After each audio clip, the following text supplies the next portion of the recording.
आज हम पढ़ेंगे लाइफ प्रोसेसेस। इस वीडियो में आपको जो भी बताया जाएगा उसे कृपया करके आप अपने घर पे फिर से एक बार ट्राई करें। तो आ गए आप। आज का हमारा चैप्टर है लाइफ प्रोसेसेस। इस वीडियो में हम पूरे न्यूट्रिशन को कवर कर लेंगे।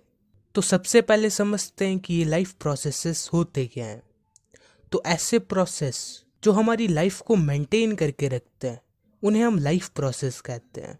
जैसे अगर किसी की आंखें खराब होगी तो वो देख नहीं पाएगा पर जिंदा तो रह पाएगा।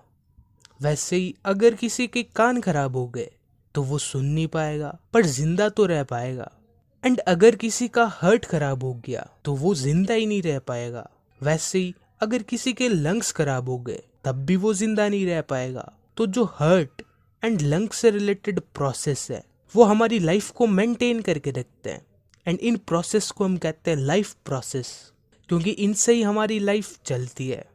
इस चैप्टर में हम 4 तरह के लाइफ प्रोसेसेस को देखेंगे, जिनमें सबसे पहला है न्यूट्रिशन।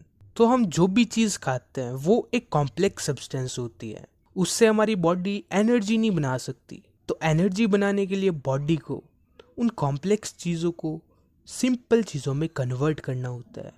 तो इसी प्रोसेस को हम कहते हैं न्यूट्रिशन, जिसमें एक कॉम्प्लेक्स सब्सटेंस को एक सिंपल सब्सटेंस में कन्वर्ट करा जाता है ताकि उस सिंपल सब्सटेंस से वो ऑर्गेनिज्म एनर्जी ले सके। जैसे हम फ़ोन को चार्ज करते हैं तो चार्जिंग के वक्त जो चार्जर होता है वो जो हमारे घर में बिजली आती है उसे उस फॉर्म में कन्वर्ट कर देता है जिससे फ़ोन की बैटरी चार्ज हो सके। तो जो चीज़ चार्जर करता है वही चीज़ न्यूट्रिशन में होती है। चार्जर जो इलेक्ट्रिसिटी आती है उसे फ़ोन के लाइक जो इलेक्ट्रिसिटी चाहिए उसमें कन्वर्ट कर देता है।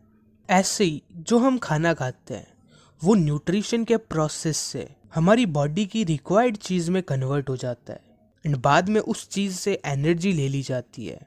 न्यूट्रिशन सिर्फ हमारी बॉडी में ही नहीं होता, जितने भी लिविंग ऑर्गेनिजम्स हैं उन सभी में न्यूट्रिशन का प्रोसेस तो होता ही है।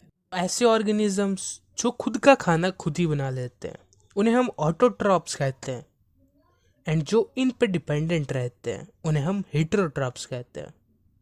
तो ऑटोट्रॉप्स के अंदर ऑटोट्रॉपिक न्यूट्रिशन होता है, यानी वो खाना CO2 एंड वाटर जैसी इनऑर्गेनिक चीज़ों से बनाते हैं। एंड जिस प्रोसेस से वो CO2 एंड वाटर जैसी चीज़ों को खाने में कन्वर्ट करते हैं उसे हम फोटोसिंथेसिस कहते हैं। तो अब फोटोसिंथेसिस को डिटेल में पढ़ते हैं। तो ऐसा प्रोसेस जिसमें CO2 एंड H2O को कार्बोहाइड्रेट्स में कन्वर्ट कर दिया जाए सनलाइट एंड क्लोरोफिल की प्रेजेंस में, उसे हम फोटोसिंथेसिस कहेंगे। तो हमने वाटर एंड CO2 से कार्बोहाइड्रेट्स बना लिए एंड इन कार्बोहाइड्रेट्स से प्लांट एनर्जी लेता है एंड उसकी लाइफ चलती है। तो हमारा मेन फोकस रहेगा कि कैसे ये CO2 एंड वाटर कार्बोहाइड्रेट्स में कन्वर्ट हो गए। तो फोटोसिंथेसिस की एक इक्वेशन है CO2 plus H2O in the presence of sunlight and chlorophyll gives us C6H12O6 plus O2 plus H2O। तो यहाँ पर CO2 and H2O sunlight and chlorophyll की प्रेजेंस में, C6H12O6 and O2 and water, O2 तो release हो जाती है and उसे हम ले लेते हैं एंड ऑक्सीजन की वजह से ही हम जिंदा रहते हैं। तो ये ऑक्सीजन भी फोटोसिंथेसिस से ही मिलती है। प्लांट से हमें खाना भी मिलता है, ऑक्सीजन भी मिलती है। तो अब समझते हैं कि फोटोसिंथेसिस होता कैसे है। तो फोटोसिंथेसिस के लिए हमें चाहिए CO2 H2O। CO2 प्लांट को सराउंडिंग से मिल जाती है एंड जिन पोर्स से CO2 प्लांट के अंदर आती है उन्हें हम स्टोमेटा कहते हैं। एंड रूट्स से प्लांट को पानी मिल जाता है। तो अब ये प्रोसेस होता कैसे है, यानी इसके अब इवेंट्स देखते हैं। सबसे पहले सनलाइट आती है, प्लांट पर गिरती है एंड प्लांट के ऊपर जो ग्रीन ग्रीन कलर होता है वो क्लोरोफिल की वजह से होता है। एंड वो क्लोरोफिल क्या करता है, सनलाइट को एब्जॉर्व कर लेता है। तो पहला स्टेप यही हुआ कि प्लांट सनलाइट को एब्जॉर्व करेगा क्लोरोफिल से। तो इस पॉइंट पे क्लोरोफिल का काम खत्म हो गया, क्योंकि क्लोरोफिल का सिर्फ सनलाइट को एब्जॉर्व करने का काम था जो उसने कर दिया। अब बारी है सनलाइट की। तो सनलाइट एक एनर्जी है एंड प्लांट के अंदर केमिकल एनर्जी काम करती है। तो सनलाइट केमिकल एनर्जी के अंदर चेंज हो जाती है। तो अब हमारे पास एनर्जी आ गई एंड हमारे पास अब वाटर एंड CO2 है। तो इस एनर्जी से हम वाटर को स्प्लिट करते हैं H2 एंड O2 में। एंड इस प्रोसेस जिसमें वाटर को H2 एंड O2 में स्प्लिट करा जाता है उसे हम हाइड्रोलिसिस कहते हैं। तो दूसरा स्टेप यही है कि जो हमें सनलाइट से एनर्जी मिली वो केमिकल एनर्जी में चेंज होगी एंड उस एनर्जी से हमने वाटर को स्प्लिट कर लिया H2 एंड O2 में। तो ये हो गया दूसरा स्टेप। एंड इस स्टेप से हमें O2 मिल गई यानी ऑक्सीजन, जिसके लिए थोड़े दिन पहले तक हमें लाइन लगानी पड़ती थी। तो अब हमारे पास H2 एंड CO2 ही रहा है। तो ऑक्सीजन तो प्लांट से बाहर निकल जाएगी। तो इस हाइड्रोजन का यूज करके CO2 का रिडक्शन होता है। अब रिडक्शन क्या होता है? रिडक्शन ऐसा प्रोसेस होता है जिसमें एडिशन ऑफ हाइड्रोजन होता है या फिर रिमूवल ऑफ ऑक्सीजन होता है। तो ये CO2 है, इसके अंदर हाइड्रोजन ऐड हो जाएगा एंड ये बन जाएगा C6H12O6 जो कि था ग्लूकोज एंड यही हमें बनाना था। तो ऐसे फोटोसिंथेसिस होता है। एक बार फिर से समझो। तो इसके लिए हमें चाहिए chlorophyll, sunlight, H2O and CO2। तो सबसे पहला काम है क्लोरोफिल का जो कि लाइट एनर्जी को एब्जॉर्व करेगी। तो ये हो गया पहला स्टेप जिसमें क्लोरोफिल सनलाइट को एब्जॉर्व करती है। एंड बाद में दूसरे स्टेप में जो सनलाइट आई उसे केमिकल एनर्जी में चेंज करा जाता है एंड उस एनर्जी से H2O को H2 एंड O2 में स्प्लिट करा जाता है। एंड जो ये O2 है ये प्लांट से बाहर निकल जाती है एंड इसे हम जैसे प्राणी यूज करते हैं।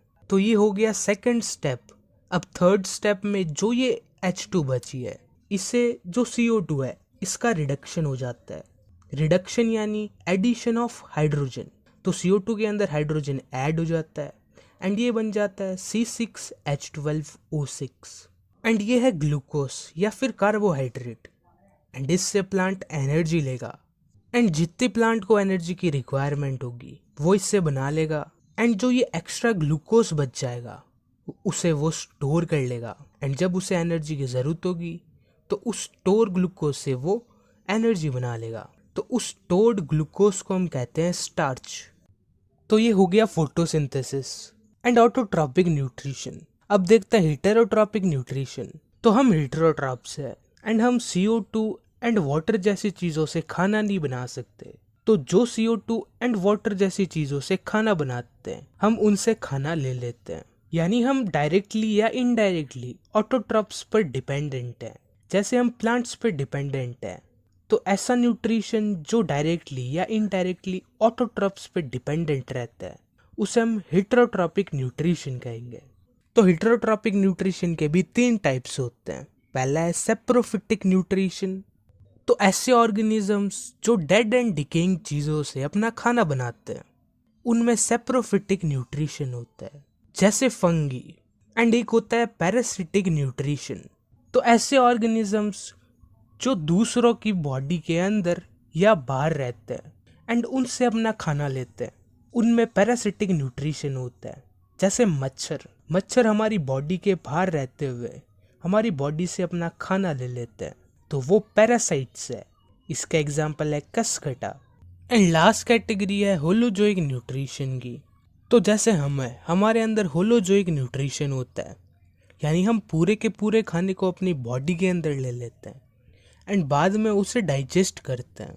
तो ये हेटेरोट्रॉपिक न्यूट्रिशन के 3 टाइप्स। पहला है सेप्रोफिटिक, जिसमें एक ऑर्गेनिज्म डेड एंड डिकेइंग चीज़ों से अपना खाना लेता है। दूसरा है पैरासिटिक, जिसमें एक ऑर्गेनिज्म दूसरे ऑर्गेनिज्म की बॉडी के अंदर रहता हुआ या बाहर रहता हुआ उस ऑर्गेनिज्म से अपना फूड लेता है, तो उसे हम पैरासिटिक न्यूट्रिशन कहेंगे। एंड होलोजोइक न्यूट्रिशन, यानी ऐसा न्यूट्रिशन जिसमें पूरे फूड को अंदर ले लिया जाता है एंड बाद में उसे डाइजेस्ट करा जाता है, जैसे हम ह्यूमंस, एनिमल्स एंड अमीबा। तो अब देखते हैं हमारी बॉडी में खाना कैसे डाइजेस्ट होता है। हमारी बॉडी में डाइजेशन ऊपर से लेके नीचे तक एक ट्यूब में होता है, यानी खाना उस ट्यूब से जाता रहता है एंड उस खाने के साथ अलग अलग चीज़ें होती रहती है एंड उस ट्यूब के साथ बहुत सारे ऑर्गन्स जुड़े हुए हैं एंड उस ट्यूब को हम कहते हैं एलिमेंट्री कैनाल, जो हमारे मुंह से स्टार्ट होती है एंड एनस तक जाती है। तो डाइजेशन स्टार्ट होता है माउथ से। माउथ के अंदर हम खाना लेते हैं यानी इनटेक ऑफ फूड, एंड फिर हमारे दांत उस खाने को चबाते हैं, एंड उस खाने को चबाते वक्त हमारे मुंह में सलाइवा आ जाता है। सलाइवा सलाइवरी ग्लैंड से आता है। तो अब काम है सलाइवरी ग्लैंड का। सलाइवरी ग्लैंड सलाइवा को सीक्रेट करते हैं, एंड सलाइवा में होता है एक एंजाइम जो है सलाइवरी एमाइलेज।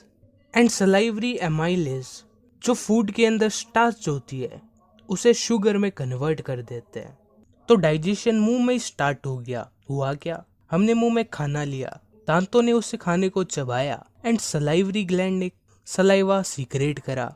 सलाइवा के अंदर था सलाइवरी एमाइलेज, एंड उस सलाइवरी एमाइलेज ने स्टार्च को शुगर में कन्वर्ट कर दिया, यानी एक कॉम्प्लेक्स सब्सटेंस को सिंपल सब्सटेंस में कन्वर्ट कर दिया। एंड ये शुगर हमारी बॉडी यूज कर लेगी। अब खाने के अंदर और भी चीजें हैं, तो ये खाना ऊपर से नीचे जाएगा, एंड जिस पाइप से खाना मुंह से स्टोमक तक जाता है उसे हम ईसोफेगस कहते हैं, या फिर फूड पाइप। एंड ईसोफेगस से जब फूड स्टोमक तक जाता है तो ईसोफेगस में एक मूवमेंट होती है, उसे हम कहते हैं पेरिस्टाल्टिक मूवमेंट। तो जैसे ये ईसोफेगस है एंड इसके अंदर ये फूड है, तो फूड को नीचे ले जाने के लिए ईसोफेगस आगे से एक्सपेंड हो रही है एंड पीछे से कॉन्ट्रैक्ट हो रही है। तो आगे एक्सपेंड होगी तो खाना आगे आ जाएगा, पीछे से फिर से कॉन्ट्रैक्ट हो जाएगी। तो इस मूवमेंट से खाना ऊपर से नीचे जाता है, एंड इससे हम कहते हैं पेरिस्टाल्टिक मूवमेंट, जिसमें ईसोफेगस के मसल्स कॉन्ट्रैक्ट एंड एक्सपेंड होते हैं। तो अब खाना स्टोमक में आ गया, एंड स्टोमक में गैस्ट्रिक ग्लैंड होते हैं, एंड अब ग्लैंड्स कुछ ना कुछ तो सीक्रेट करेंगी। Gastric gland gastric juice secrete करते हैं, एंड जो गैस्ट्रिक जूस होता है उसमें पेप्सिन, HCl एंड म्यूकस होते हैं। तो जो ये पेप्सिन है ये एक तरह का एंजाइम है जो प्रोटीन को डाइजेस्ट करता है, पर इसकी एक कंडीशन है, ये तभी काम करेगा जब मीडियम एसिडिक हो। तो अब ऊपर से खाना आया है तो वो खाना एसिडिक तो नहीं है, एंड उस खाने को एसिडिक HCl बनाता है, तो HCl खाने को एसिडिक बनाएगा। एंड क्योंकि ये एक स्ट्रॉन्ग एसिड है तो जो खाने में जर्म्स होते हैं वो इस एसिड के अटैक से मर जाते हैं।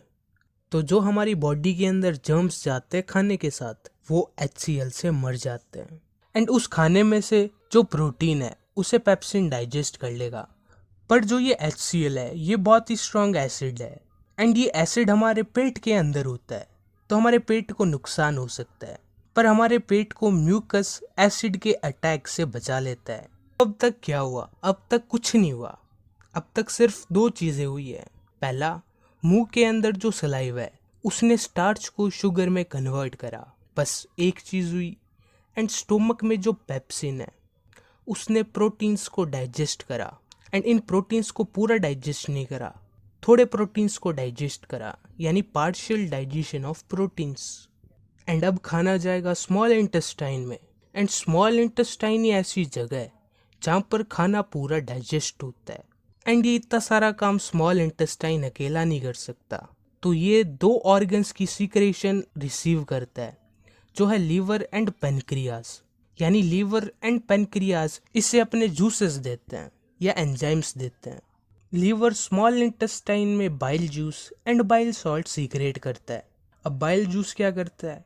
बाइल जूस जो खाने का मीडियम होता है उसे एल्कलाइन बना देता है, यानी बेसिक बना देता है। जैसे स्टोमक में HCl खाने को एसिडिक बना रहा था, वैसे बाइल जूस खाने को एल्कलाइन बना देता है या फिर बेसिक बना देता है।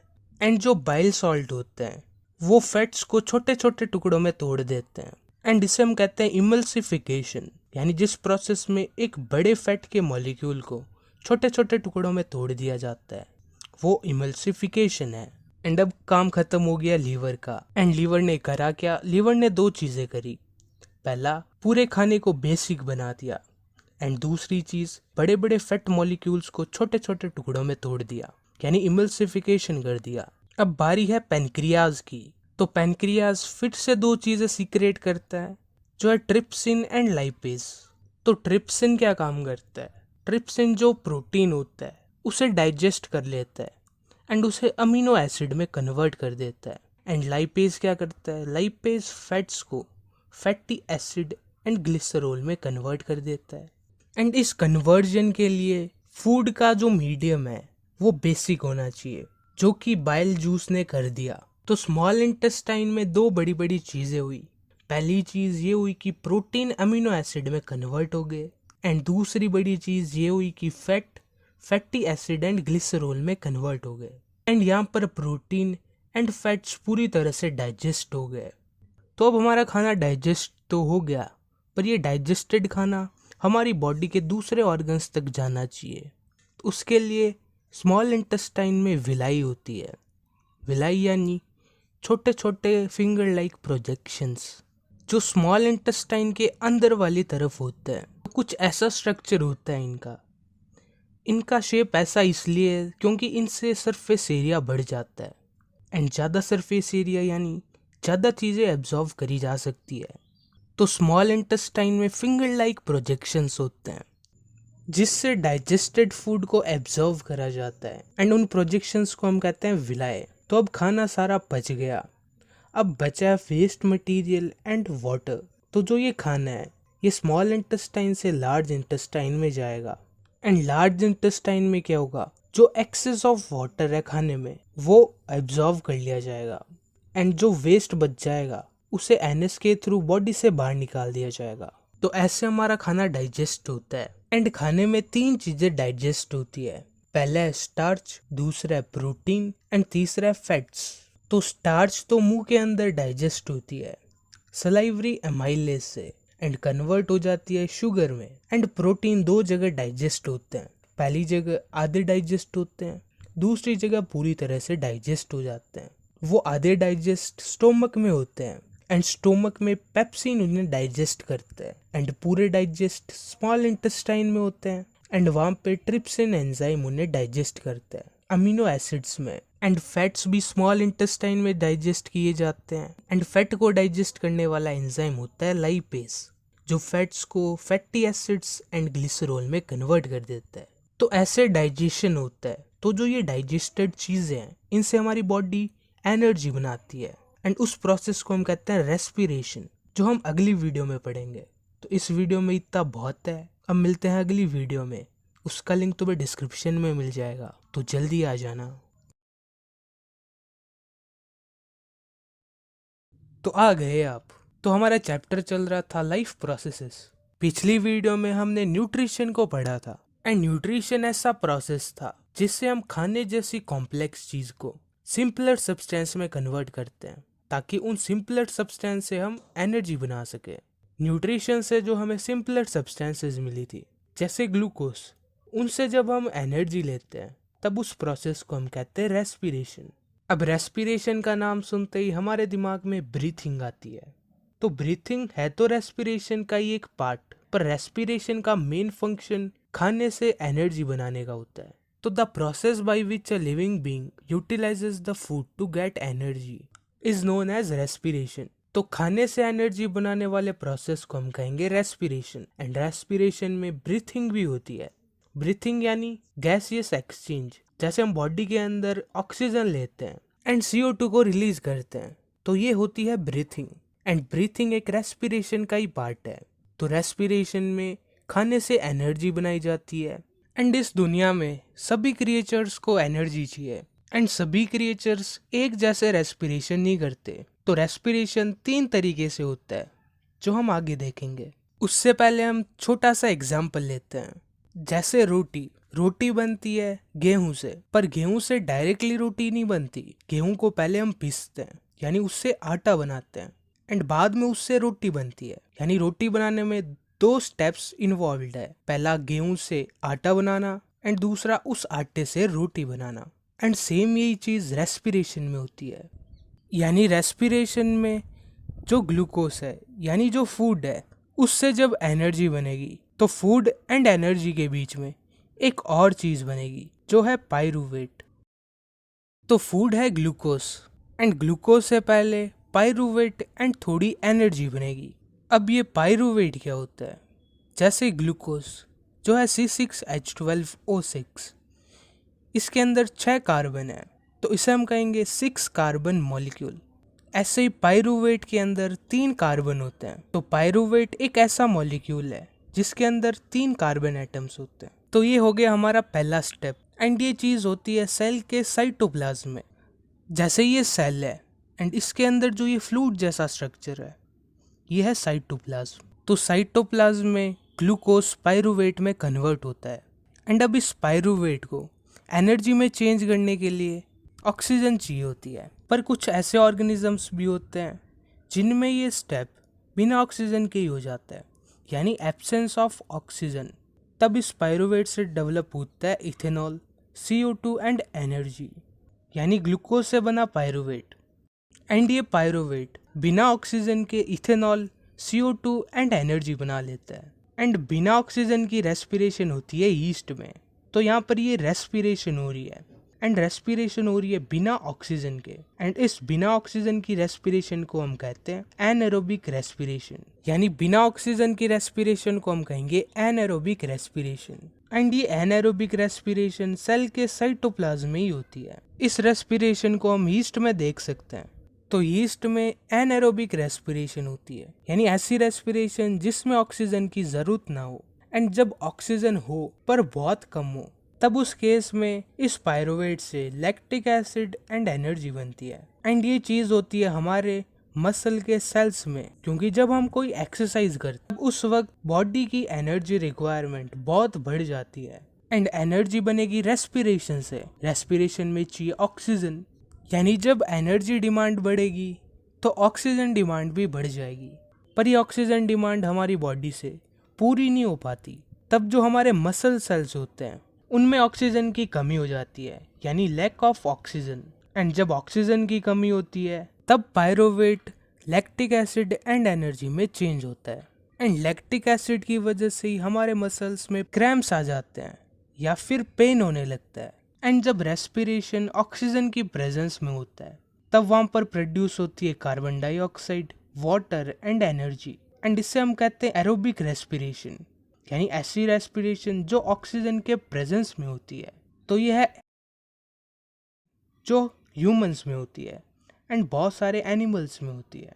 एंड जो ये पायरूवेट से carbon dioxide, water and energy वाला कन्वर्जन है ये सेल के माइटोकॉन्ड्रिया में होता है। हमने छोटी क्लासेस में पढ़ा होगा कि माइटोकॉन्ड्रिया को हम सेल का पावर हाउस कहते हैं। पावर हाउस यानी उससे उसे एनर्जी मिलती है, क्योंकि माइटोकॉन्ड्रिया के अंदर ही एनर्जी प्रोड्यूस होती है। तो अब जितनी एनर्जी प्रोड्यूस हुई है उतनी यूज़ थोड़ी हो जाएगी। एंड हमारी बॉडी में एनर्जी स्टोर करी जाती है। एंड एनर्जी को स्टोर ATP के फॉर्म में करा जाता है। ATP एक मॉलिक्यूल है जिससे सेल एनर्जी ले सकता है। जैसे हम दुकानदार को पैसे देते हैं एंड वो हमें सामान दे देता है, वैसे ही इस ATP से सेल को एनर्जी मिलती है। तो पैसे है करेंसी, ऐसे ही जो ATP है वो भी तो एक तरह की करेंसी है, क्योंकि ATP से सेल को एनर्जी मिलती है जैसे हमें पैसों से सामान मिलता है। तो ATP को हम कहते हैं energy currency of cell. And ATP का पूरा नाम है एंडोसिन ट्राइफॉस्फेट।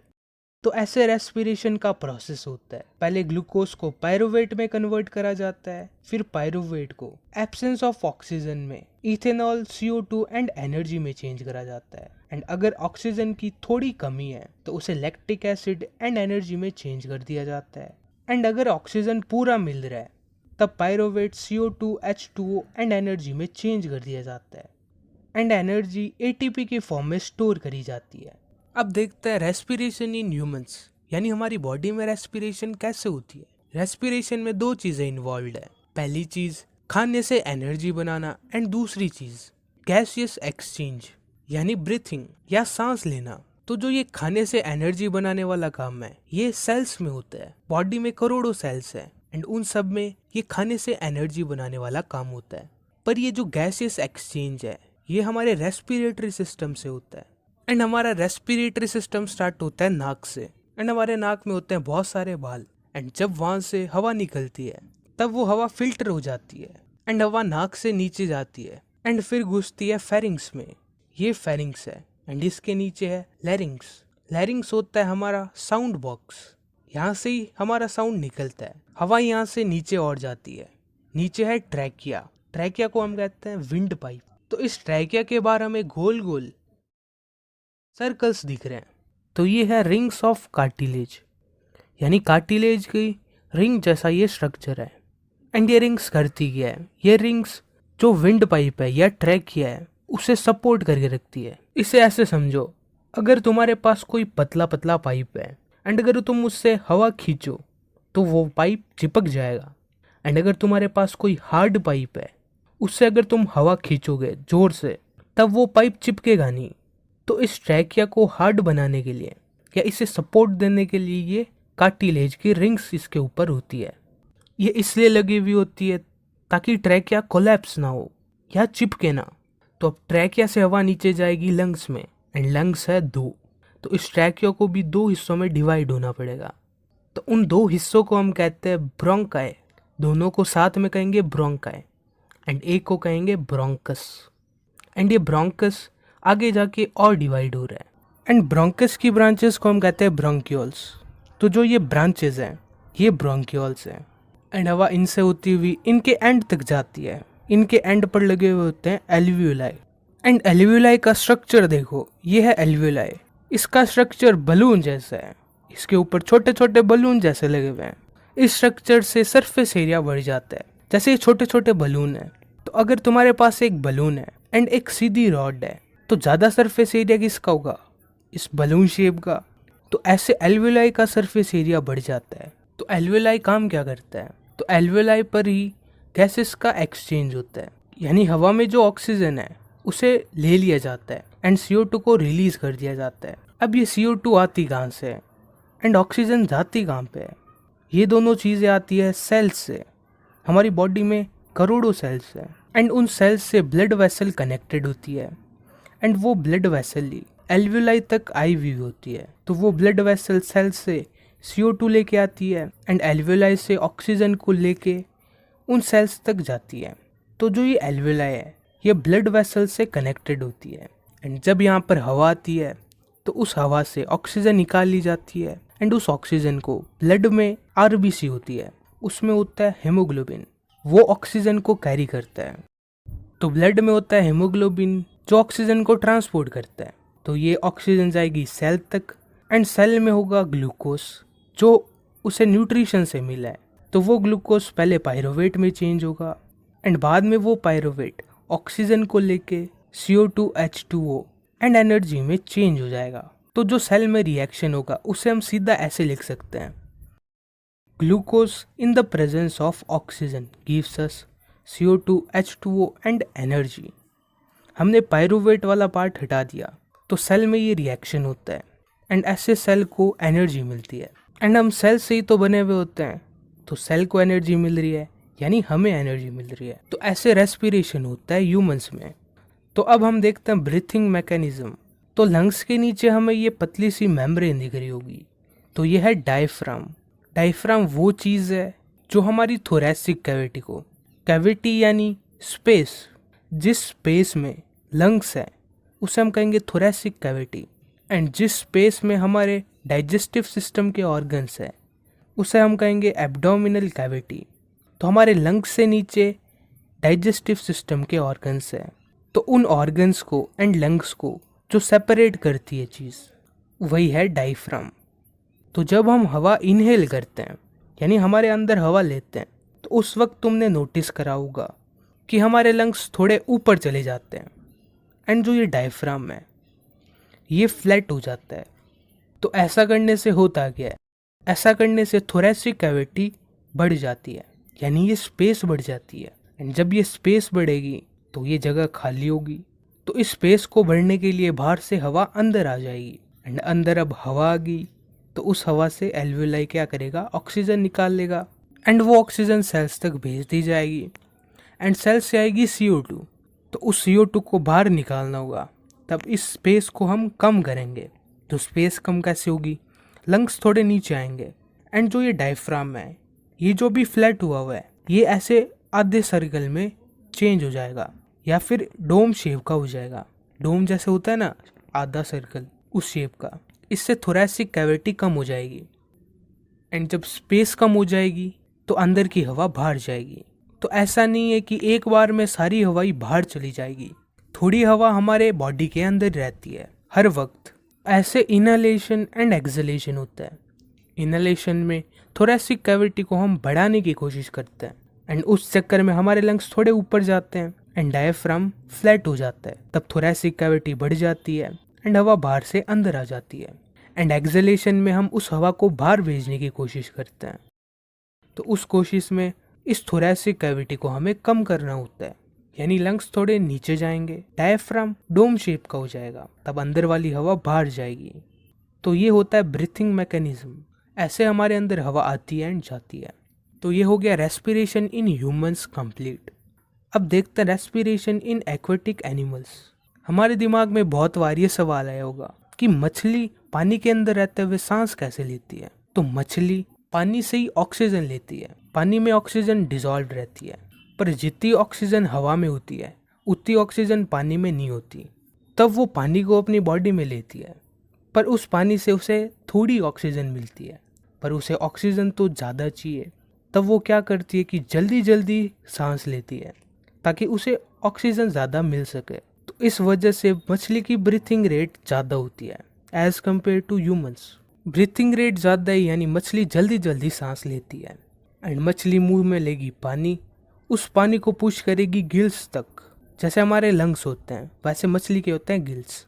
वो उस पानी से ऑक्सीजन निकाल लेते हैं एंड वो ऑक्सीजन जाती है सेल्स तक। उस ऑक्सीजन का यूज़ करके ग्लूकोज से एनर्जी बना ली जाती है। तो ऐसे एक्वेटिक एनिमल्स में रेस्पिरेशन होता है। एंड अब देखते हैं प्लांट्स में कैसे रेस्पिरेशन होता है। तो प्लांट्स में जो गैसियस एक्सचेंज होता है वो होता है स्टोमेटा के थ्रू। स्टोमेटा एक ऐसी चीज़ है जिससे गैसेस का एक्सचेंज होता है। वो ज़रूरत पड़ने पे खुल भी सकती है एंड बंद भी हो सकती है। तो स्टोमेटा के थ्रू ऑक्सीजन अंदर ले ली जाती है एंड CO2 को रिलीज कर दिया जाता है। दिन के वक्त फोटोसिंथेसिस एंड रेस्पिरेशन दोनों चीज़ें होती है। एंड फोटोसिंथेसिस में क्या चाहिए, सनलाइट चाहिए, कार्बन डाइऑक्साइड चाहिए एंड फोटोसिंथेसिस से ऑक्सीजन रिलीज होती है। तो फोटोसिंथेसिस में ऑक्सीजन तो प्लांट बाहर देगा एंड कार्बन डाइऑक्साइड को वो अपने अंदर लेगा।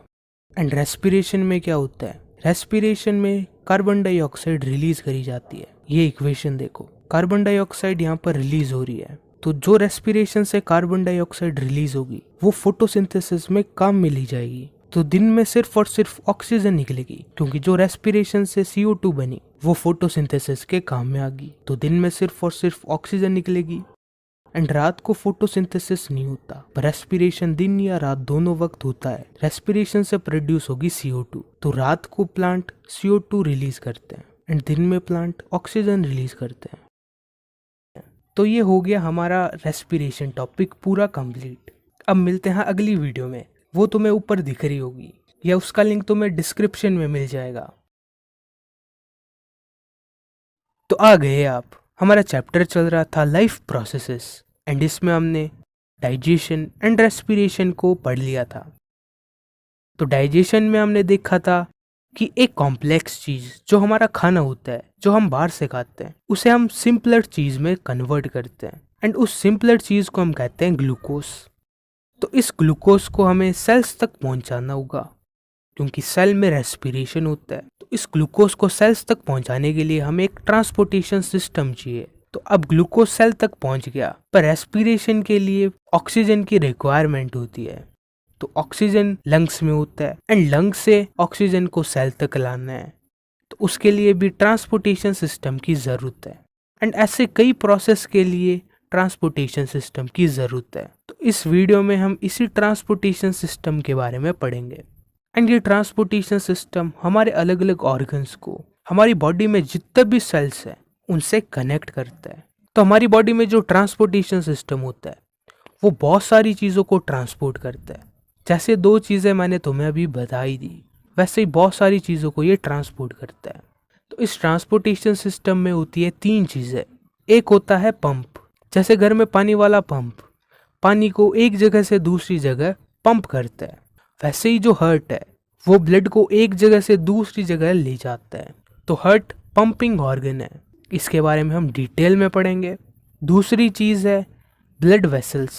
ब्लड वेसल पाइप की तरह होती है, उनके थ्रू ही ब्लड ट्रांसपोर्ट होता है। एंड ये 3 तरह की होती है, एक होती है आर्टरी, एक होती है वेन एंड एक होती है कैपिलरीज, इनके बारे में हम डिटेल में पढ़ेंगे। एंड तीसरी चीज़ होती है सर्कुलेटरी मीडियम, यानी जो चीज़ सर्कुलेट होगी, जिसे हमें ट्रांसपोर्ट करना है, वो चीज़ है ब्लड। एंड इसमें एक और होता है लिम्फ। इन सभी के बारे में अब एक एक करके डिटेल में पढ़ते हैं। तो सबसे पहली चीज़ आती है हार्ट, जो हमारा मेन पंपिंग ऑर्गन है, जो ब्लड को पंप करेगा एंड सेल्स तक पहुंचाएगा। तो ये हार्ट का स्ट्रक्चर है।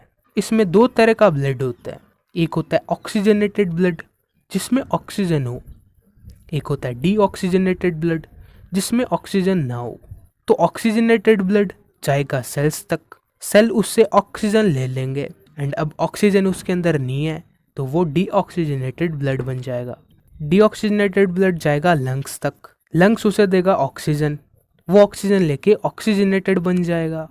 तो ऐसे ये साइकिल चलती रहती है। तो हार्ट का क्या काम है? हार्ट इस ब्लड को पंप करता रहता है लंग्स से बॉडी पार्ट तक, बॉडी पार्ट से लंग्स तक। तो हार्ट का मेन फंक्शन यही है। एंड हम ऑक्सीजनेटेड ब्लड को रेड कलर से रिप्रेजेंट करेंगे, डीऑक्सीजनेटेड ब्लड को ब्लू कलर से रिप्रेजेंट करेंगे। तो हार्ट कैसे काम करता है उससे पहले समझते हैं कि हार्ट के अंदर कौन कौन सी चीज़ें कैसे कैसे आती है। इस डायग्राम में सबसे ऊपर वाली चीज़ है लंग्स एंड ये है हार्ट, एंड नीचे ही नीचे वाली चीज़ है हमारे बॉडी पार्ट्स। एक्चुअल में ऐसा नहीं होता, ये तो सिर्फ तुम्हें समझाने के लिए ऐसा डायग्राम बनाया गया है। तब इस डायग्राम को समझते हैं। एंड जो ये पाइप जैसा स्ट्रक्चर है ये है ब्लड वेसल्स, ये इन सभी चीज़ों को जोड़ते हैं। तो लंग्स बाहर की दुनिया से ऑक्सीजन लेता है एंड ऑक्सीजन लेके उसे ब्लड में मिक्स कर देता है। तो लंग्स से जो ब्लड आएगा उसके अंदर ऑक्सीजन होगा एंड ये ऑक्सीजन हमारे बॉडी पार्ट्स को चाहिए। तो ब्लड बॉडी पार्ट्स तक सीधा तो जा नहीं सकता, तो वो जाएगा हार्ट में, हार्ट उसे करेगा पंप एंड जब उसे पंप करेगा तो ब्लड बॉडी पार्ट्स तक चला जाएगा एंड बॉडी पार्ट्स यानी सेल्स, एंड सेल्स इस ऑक्सीजन को ले लेंगे एंड फिर ब्लड में ऑक्सीजन नहीं बचेगी, तो ये डीऑक्सीजनेटेड ब्लड है एंड ये जाएगा फिर से हार्ट तक। एंड यहाँ तक आते आते इसका प्रेशर बहुत कम हो जाता है क्योंकि हार्ट ने इसे बहुत देर पहले पंप करा था। अब ये बॉडी पार्ट्स तक घूम आया तो इसका प्रेशर बहुत कम हो जाता है। तो इस प्रेशर के साथ ये लंग्स तक तो जा नहीं पाएगा, तो बीच में ये हार्ट को कहता है भैया पंप कर दे, तो वो उसे पंप करता है, प्रेशर बढ़ जाता है एंड वो सीधा लंग्स तक चला जाता है एंड लंग्स में ऑक्सीजन उसमें मिल जाती है, फिर से वो हार्ट में आता है, हार्ट फिर से बॉडी पार्ट्स तक भेजता है एंड ऐसे ये साइकिल चलती रहती है। तो यहाँ पर हम देख सकते हैं कि हार्ट से 4 वेसल्स कनेक्टेड है एंड ये 4 वेसल्स हार्ट के 4 चेम्बर्स से कनेक्टेड होती है। तो इन 4 चेम्बर्स के अलग अलग नाम हैं। तो जो ऊपर वाले चेम्बर्स हैं इन्हें हम कहते हैं आर्टियम, नीचे वाले को कहते हैं हम वेंट्रिकल्स। तो अब देखते हैं कि हार्ट की राइट एंड लेफ्ट साइड कौन सी होगी। तो ये हार्ट है किसी इंसान का ही, उस इंसान का फेस इस डायरेक्शन में रहा होगा। तो इस इंसान की राइट साइड कौन सी है? ये वाली। लेफ्ट साइड कौन सी है? ये वाली। तो इस हार्ट की राइट साइड ये होगी, लेफ्ट साइड ये होगी। एंड अगर तुम अपनी राइट एंड लेफ्ट साइड देखो तो वो इसके ठीक अपोजिट है। तो ऊपर वाले चेम्बर को हम कहते हैं आर्टियम एंड ये वाला चेम्बर क्या हो गया? राइट आर्टियम, इसके अपोजिट वाला लेफ्ट आर्टियम एंड नीचे वाले चेम्बर्स को हम कहते हैं वेंट्रिकल्स।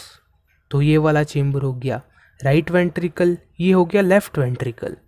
तो ऐसे हार्ट के 4 चेम्बर्स के 4 हमने नाम दे दिए। तो हमने देख लिए चेम्बर्स। तो हार्ट को पंप करने के लिए यहाँ पर हार्ट तक ब्लड आना चाहिए। तो ब्लड हमारे बॉडी पार्ट्स से आएगा एंड बॉडी पार्ट्स से जो भी ब्लड आएगा वो डीऑक्सीजनेटेड होगा, यानी उसके अंदर ऑक्सीजन नहीं होगी एंड उस डीऑक्सीजनेटेड ब्लड को हार्ट पहुँचाएगा लंग्स तक। तो वो डीऑक्सीजनेटेड ब्लड इस ब्लड वेसल से आएगा। तो ये ब्लू कलर्ड ब्लड है, क्योंकि ये डीऑक्सीजनेटेड ब्लड है तब ये ब्लू कलर का है। तो ये हार्ट के अंदर एंटर कैसे करेगा? जो ये राइट आर्टियम है ये एक्सपेंड होगा तो इसकी स्पेस बढ़ जाएगी। जब इसकी स्पेस बढ़ेगी तो इस स्पेस को ऑक्यूपाई करने के लिए बाहर वाला ब्लड अंदर आ जाएगा। तो ब्लड हार्ट के अंदर आ चुका। अब इस ब्लड को नीचे वाले चेम्बर में जाना है। तो नीचे वाले चेम्बर के अंदर जाने के लिए ऊपर वाला आर्टियम कॉन्ट्रैक्ट होगा। तो जब वो कॉन्ट्रैक्ट होगा तो उसके अंदर वाला ब्लड बाहर जाएगा एंड जाएगा कहाँ पे? नीचे वाले चेम्बर में। नीचे वाला चेम्बर एक्सपेंड हो जाएगा एंड ये दोनों चीज़ें एक साथ होगी। तो तो ऊपर वाला चेम्बर क्या हुआ, कॉन्ट्रैक्ट, नीचे वाला एक्सपेंड। नीचे वाला एक्सपेंड हुआ, उसके अंदर स्पेस बढ़ गई, तो उसके अंदर ब्लड आ गया। तो अब ब्लड वेंट्रिकल में आ चुका है, तो इस ब्लड को अब लंग्स तक जाना है, एंड लंग्स तक कोई ब्लड वेसल ही से लेके जाएगी। तो ब्लड को यहाँ से बाहर भेजना है, तो उसके लिए ये चेम्बर कॉन्ट्रैक्ट होगा, एंड जब चेम्बर कॉन्ट्रैक्ट होगा तब ब्लड बाहर जाएगा। तो इस चेम्बर से बाहर ये दो जगह जा सकता है, एक तो इस ब्लड वेसल में एंड एक ऊपर वाले आरटीएम में। ऊपर वाले आरटीएम की वॉल देखो, इसकी वॉल ही कुछ ऐसी है जिससे नीचे वाले चेम्बर से कोई चीज़ ऊपर जा ही नहीं सकती। तो ब्लड ऊपर वाले चेम्बर में नहीं जा सकता, तो वो जाएगा इस ब्लड वेसल से लंग्स तक, एंड लंग्स में जाके ब्लड में ऑक्सीजन मिल जाएगी, एंड डीऑक्सीजनेटेड ब्लड में कार्बन डाइऑक्साइड होती है, तो वो कार्बन डाइऑक्साइड लंग्स पर रिलीज कर दी जाती है, ऑक्सीजन ब्लड में मिक्स कर दी जाती है, फिर वो ऑक्सीजनेटेड ब्लड आएगा हार्ट तक। तो इस वेसल से ये ऑक्सीजनेटेड ब्लड आएगा।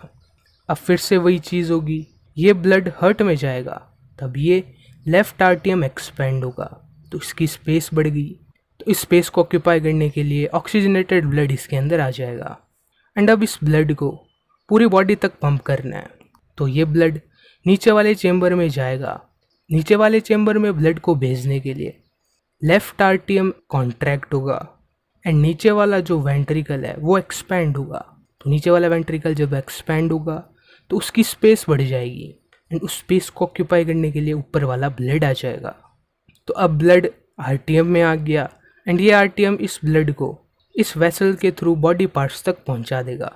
तो ऐसे ही ये ब्लड की साइकिल चलती रहती है, एंड हार्ट इसे पंप करता है। जो मैंने तुम्हें अभी एक साइकिल बताई, ये हमारी बॉडी में चलती ही रहती है, कभी रुकती नहीं है। ये चेम्बर्स एक्सपैंड एंड कॉन्ट्रैक्ट होते ही रहते हैं, इसकी वजह से ही दिल धड़कता है। तो ऐसे हमारा हार्ट काम करता है। इसके अंदर 4 चेम्बर है, ये चारों एक्सपैंड एंड कॉन्ट्रैक्ट होते हैं। जब वो एक्सपैंड एंड कॉन्ट्रैक्ट होते हैं तब उनके अंदर ब्लड आता है या उनसे बाहर ब्लड जाता है, एंड ये साइकिल चलती रहती है। तो हमने एक चीज़ नोटिस करी होगी कि ब्लड की एक साइकिल में ब्लड 2 बार हार्ट तक जाता है। तो बॉडी पार्ट से डीऑक्सीजनेटेड ब्लड हार्ट में जाएगा, हार्ट उसे पंप करके लंग्स तक पहुंचा देगा।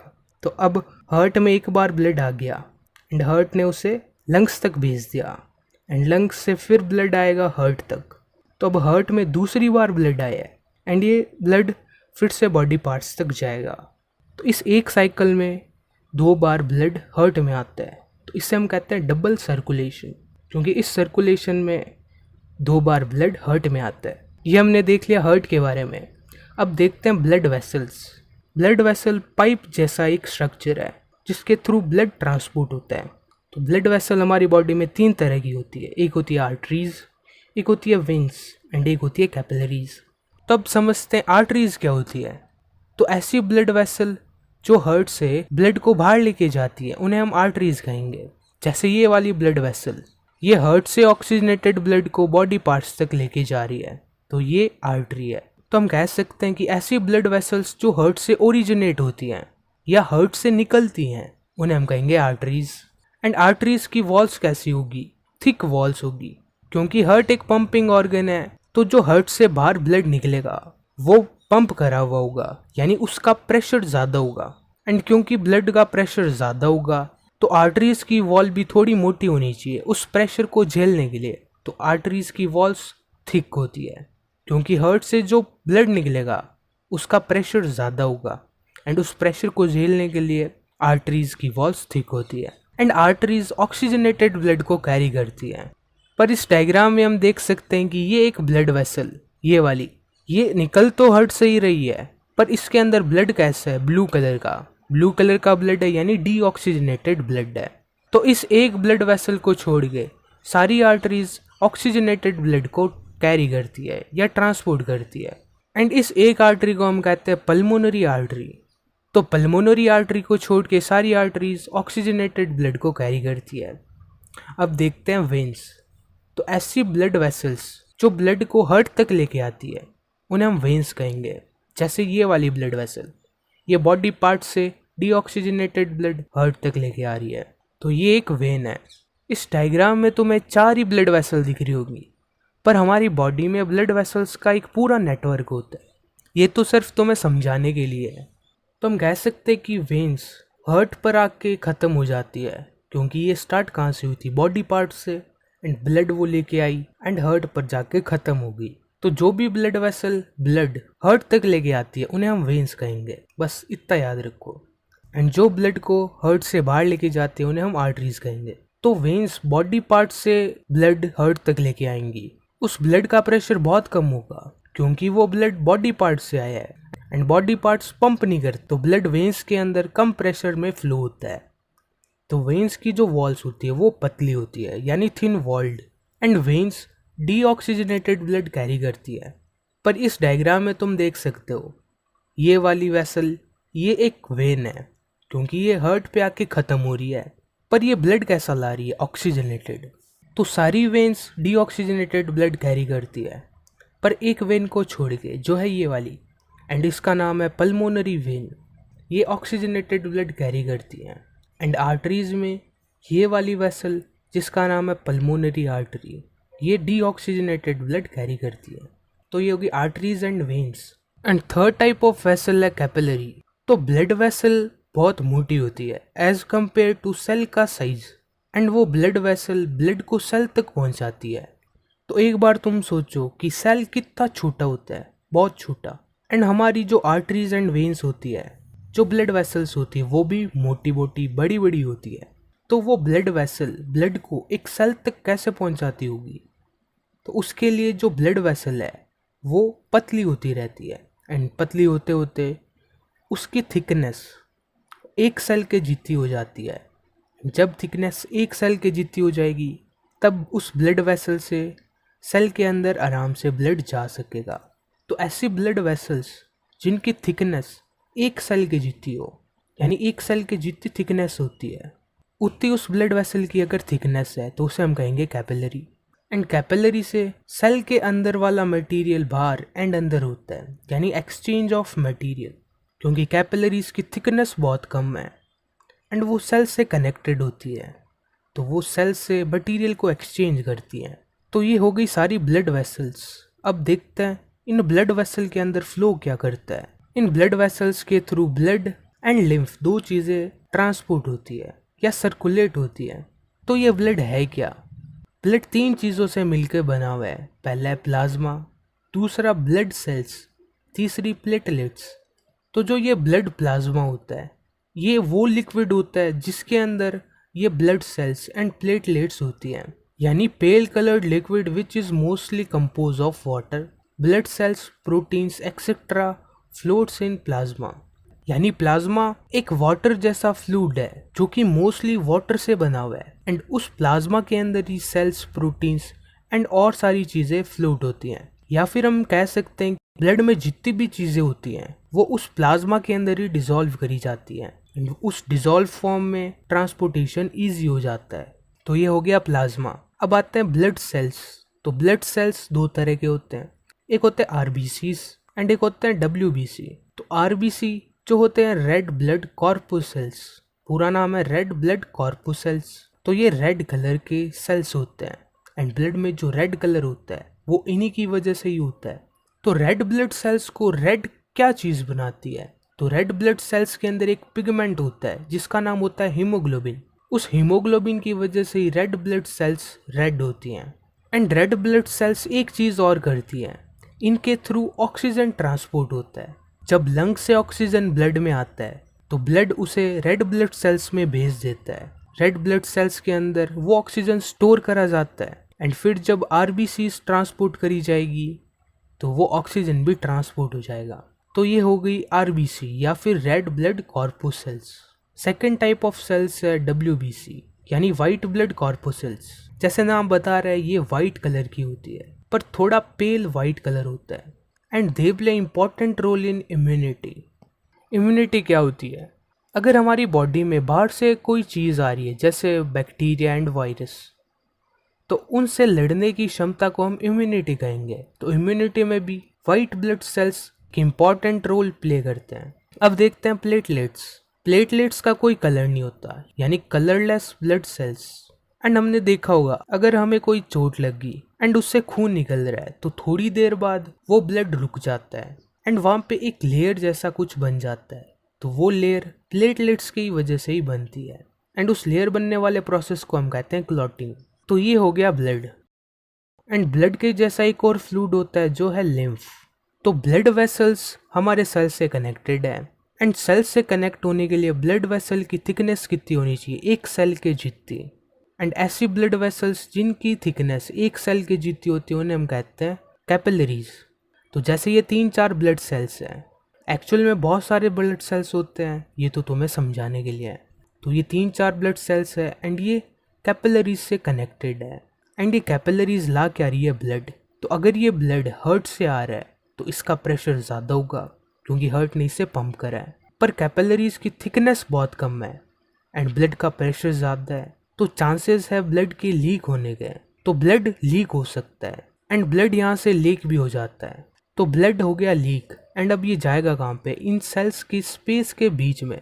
एंड सेल्स के बीच की स्पेस को हम कहते हैं इंटरसेलुलर स्पेस। तो सारा ब्लड लीक होके बाहर नहीं आएगा, उसका कुछ पार्ट ही बाहर आएगा एंड कुछ पार्ट अंदर रह जाएगा, फिल्टर जैसा हो जाएगा।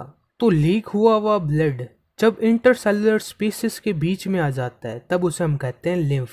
यानी है तो ये ब्लड का एक पार्ट, पर जितने कंपोनेंट्स ब्लड में होते हैं वो सारे लिम्फ में नहीं होते क्योंकि ये लीक हुआ है।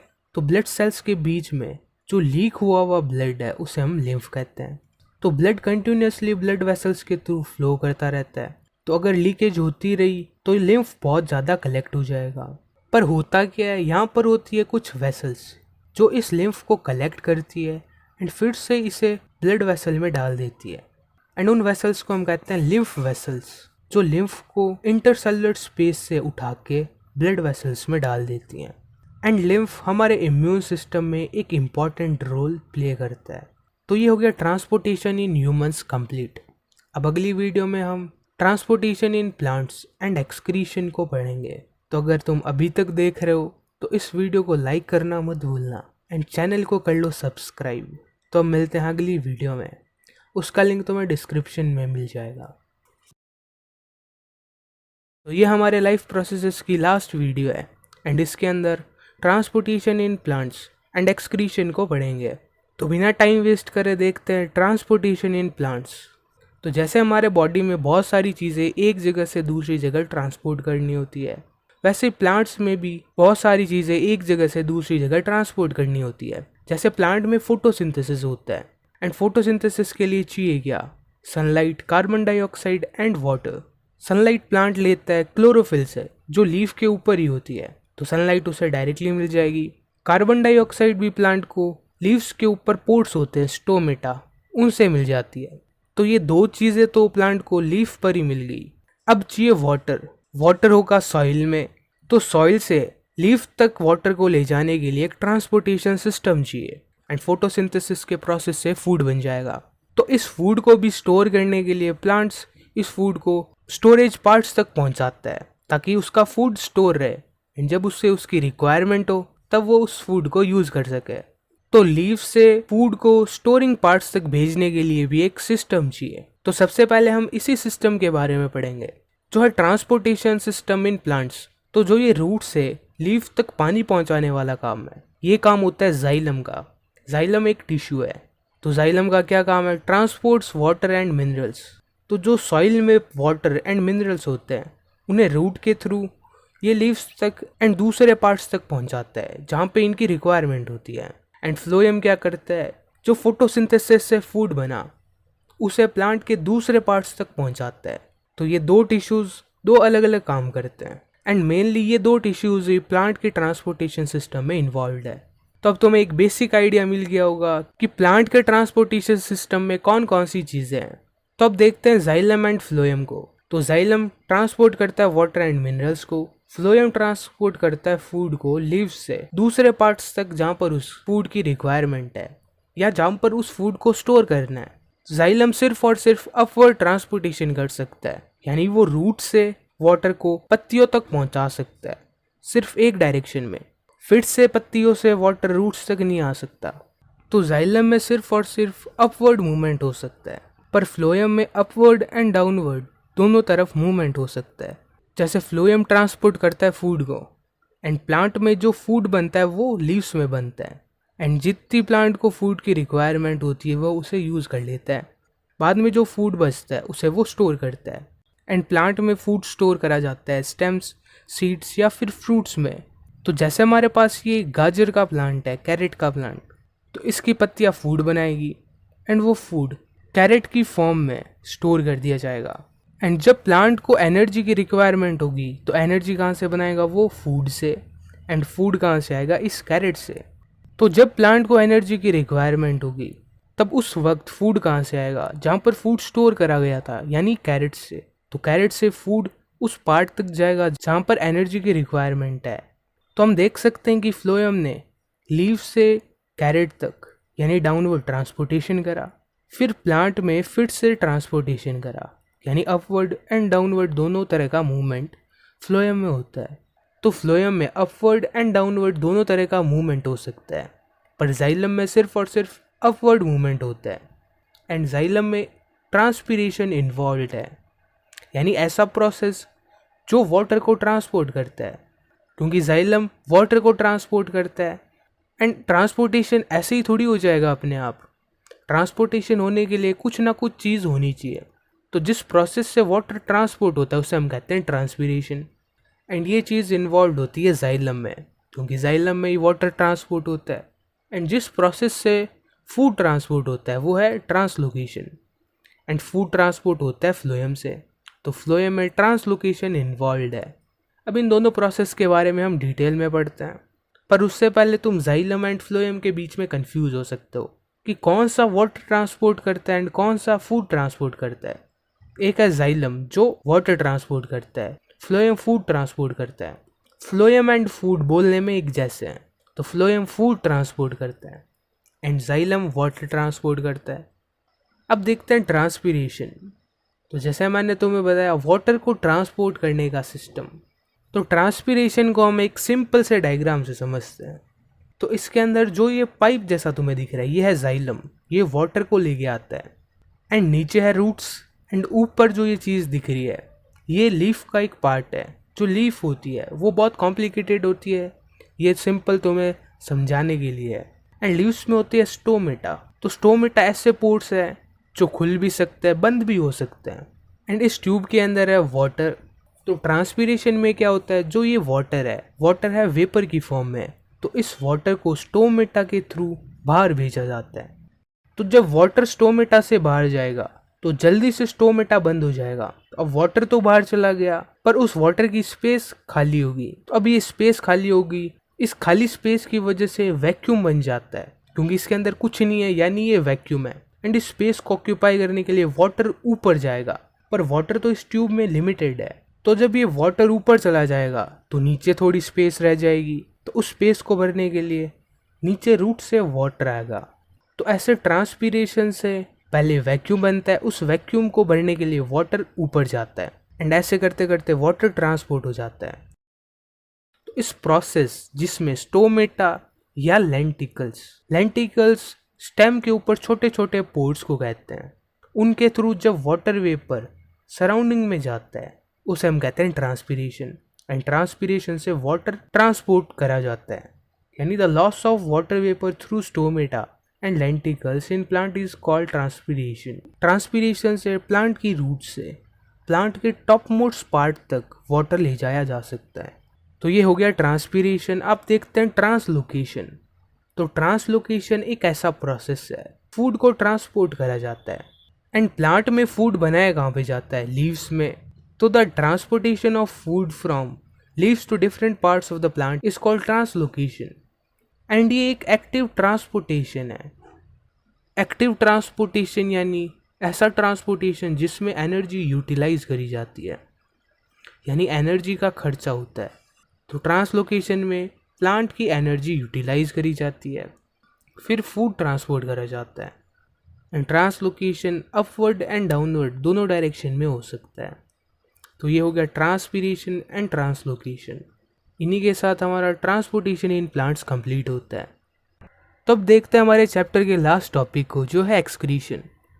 एक्सक्रीशन एक ऐसा प्रोसेस है जिससे हमारे बॉडी के अंदर जो हार्मफुल नाइट्रोजनस वेस्ट होती है उसे रिमूव करा जाता है। कैसी वेस्ट को रिमूव करा जाता है? हार्मफुल नाइट्रोजनस वेस्ट को, क्योंकि अगर ये वेस्ट मटेरियल हमारी बॉडी में रहे तो ये हमारी बॉडी को नुकसान पहुंचा सकता है। अगर सिंपल शब्दों में बताऊं तो एक्सक्रीशन होता है removal of liquid waste. Liquid waste को रिमूव करने वाले प्रोसेस को हम कहेंगे एक्सक्रीशन, एंड सॉलिड वेस्ट को रिमूव करने वाले प्रोसेस को हम कहते हैं इजेशन। तो अब ये लिक्विड वेस्ट आती कहाँ से है? ये लिक्विड वेस्ट होती है ब्लड में, एंड ब्लड से उस वेस्ट को फिल्टर करा जाता है एंड फिर उसे बॉडी से बाहर भेज दिया जाता है। तो एक्सक्रीशन में हम देखेंगे कि कैसे ब्लड प्योरीफाई होता है। ब्लड को प्योरीफाई करने के लिए एक पूरा सिस्टम है जिसका नाम है एक्सक्रीटरी सिस्टम। तो इसमें ये है 2 किडनीज, बीच में जो ये 2 ब्लड वेसल्स है, इनमें से एक का नाम है रेनल आर्टरी एंड दूसरी का नाम है रेनल वेन। ये ब्लड को हार्ट से किडनीज तक लाती है एंड किडनी से ब्लड को हार्ट तक ले जाती है। एंड जो किडनी से नीचे आने वाला पोर्शन दिख रहा है ये है यूरेटर, एंड नीचे जो ये ऑर्गन दिख रहा है ये है यूरिनरी ब्लैडर। तो अब समझते हैं होता क्या है। तो हार्ट से ऐसा ब्लड आएगा जिसके अंदर वेस्ट मटेरियल हो, एंड वो ब्लड आएगा इस रेनल आर्टरी के थ्रू। ये आर्टरी उस ब्लड को हार्ट से किडनीज तक पहुंचा देगी, एंड किडनी के अंदर वो ब्लड फिल्टर हो जाएगा। अब ब्लड फिल्टर हो गया यानी प्योर हो गया। उस ब्लड को फिर से हार्ट तक ये रेनल वेन भेजती है। इम्प्योर ब्लड किडनी में आया था, प्योर होके चला गया। तो जब वो ब्लड प्योर हुआ यानी उसके अंदर जो वेस्ट मटेरियल था उसे निकाल दिया गया, तो वो वेस्ट मटेरियल इस यूरेटर के थ्रू यूरिनरी ब्लैडर में जाता है, एंड यूरिनरी ब्लैडर से इसे बॉडी के बाहर भेज दिया जाता है। तो बस सिंपल सा प्रोसेस है, ब्लड किडनी में आएगा, वो प्योरीफाई होके फिर से चला जाएगा, एंड जो उस ब्लड में वेस्ट मटेरियल था वो यूरेटर के थ्रू यूरिनरी ब्लैडर से बॉडी से बाहर भेज दिया जाएगा। तब इसे डिटेल में समझते हैं कि किडनी कैसे ब्लड को फिल्टर कर लेती है। तो किडनी में बहुत सारे नेफ्रॉन्स होते हैं, एंड वो नेफ्रॉन्स ही ब्लड को फिल्टर करते हैं। तो ये है एक नेफ्रॉन का स्ट्रक्चर। इस नेफ्रॉन में जो ये कैप्सूल जैसा स्ट्रक्चर है ये है बोमेंस कैप्सूल। जो सी शेप का स्ट्रक्चर है उसे हम कहते हैं बोमेंस कैप्सूल, एंड इसके अंदर जो चीज़ भरी हुई है इसे हम कहते हैं ग्लोमेरुलस। एंड बोमेंस कैप्सूल के नीचे जो ट्यूब जैसा स्ट्रक्चर है इसे हम कहते हैं ट्यूब्यूल, एंड जहाँ पे ये ट्यूब्यूल जाके एंड होता है इसे हम कहते हैं कलेक्टिंग डक्ट। अब हम समझते हैं कि ये काम कैसे करता है। तो जो ये ऊपर वाली ब्लड वेसल दिख रही हैं ये हार्ट से इम्प्योर ब्लड लेके आती है, या ऐसा ब्लड जिसमें वेस्ट मटेरियल हो। तो ये ब्लड आएगा ग्लोमेरुलस में। ग्लोमेरुलस में होता है फिल्ट्रेशन, यानी ब्लड में जो वेस्ट मटेरियल है वो फिल्टर हो जाएगा, एंड वो वेस्ट मटेरियल इस बोमेंस कैप्सूल के अंदर आ जाएगा। तो इस वेस्ट मटेरियल के अंदर बहुत सी काम की चीज़ें होती हैं, जैसे कि glucose, amino acid, salts, water and urea. तो जो ये यूरिया है ये है नाइट्रोजनस वेस्ट। तो इन सब चीज़ों में जो ग्लूकोज है, अमीनो एसिड्स है, सॉल्ट्स हैं, ये बहुत काम की चीज़ें हैं, तो इन्हें हम वेस्ट नहीं कह सकते। तो क्योंकि ये काम की चीज़ें हैं तो इन्हें हम बॉडी से बाहर नहीं भेज सकते हैं। तो अब क्या होगा, जो ये सारी चीज़ें हैं ये इस ट्यूब्यूल के थ्रू नीचे आएगी, एंड नीचे यहाँ पर बहुत सारी ब्लड वेसल्स हैं, एंड ये ब्लड वेसल्स बहुत पतली है तो इन्हें हम कहते हैं कैपिलरीज। एंड इन कैपिलरीज के थ्रू इस ट्यूब्यूल से जो glucose, amino acids and salts हैं एंड थोड़ा पानी, ये सारे पूरी तरह से एब्जॉर्व कर लिए जाते हैं।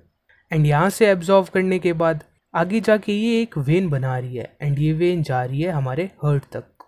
एंड ऊपर ग्लोमेरुलस से जब ब्लड फिल्टर हुआ तो वेस्ट तो उस ब्लड से निकल गया एंड ट्यूब्यूल में आ गया। तो जो प्योर ब्लड था वो इस ब्लड वेसल के थ्रू नीचे आ गया यहाँ पे, एंड इस ब्लड में ही फिर से glucose, amino acids, salts and कुछ वाटर मिल गया, एंड फिर ये ब्लड जाएगा हार्ट तक। एंड अब इस ब्लड में वेस्ट के अलावा सब कुछ है, तो ये ब्लड जाएगा हार्ट तक, हार्ट इसे दूसरे पार्ट्स तक पंप कर देगा।